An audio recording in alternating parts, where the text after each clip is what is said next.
بسم اللہ الرحمن الرحیم۔ خلیفہ سلیمان بن عبدالملک کا ایک مؤذن تھا جو عصر خلافت میں 5 وقت اذان دیا کرتا تھا۔ ایک مرتبہ خلیفہ کے لونڈی نے اس کی خدمت میں حاضر ہو کر یہ شکایت کی کہ آپ کا مؤذن مجھے غلط نگاہ سے دیکھتا ہے۔ خلیفہ سلیمان بہت غیرتی تھا، اس نے مؤذن کو سزا دینا چاہیے۔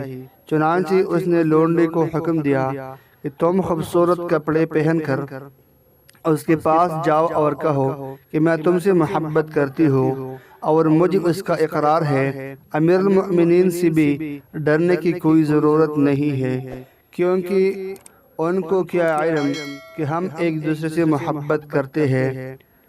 اس قسم کی گفتگو سکھا کر خلیفہ نے لونڈی کو مؤذن کے پاس بھجوا دیا اور کہا کہ وہ جو جواب دے مجھے بتانا۔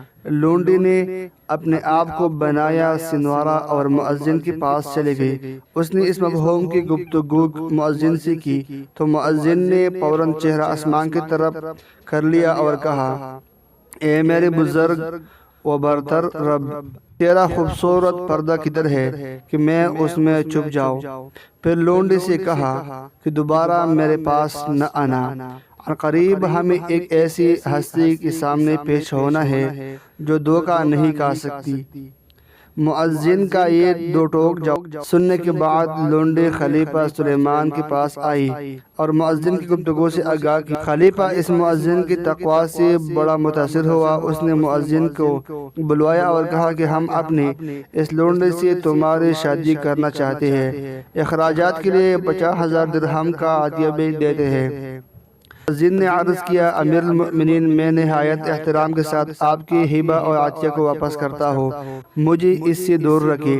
اللہ کی قسم، جب میرے پہلی نظر اس پر پڑی تو مجھے بڑی خوبصورت لگی اور میرے دل میں اس کی چاہت پیدا ہو گئی، مگر اس کے ساتھ ہی میرے دل میں رب کا خوف پیدا ہو گیا۔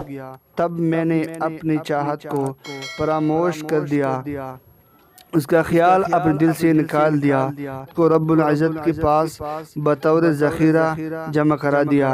اب اگر میں آپ کا عطیہ اور ہبہ قبول کرتا ہوں تو مجھے رب السماوات والارض سے شرم محسوس ہو رہی ہے۔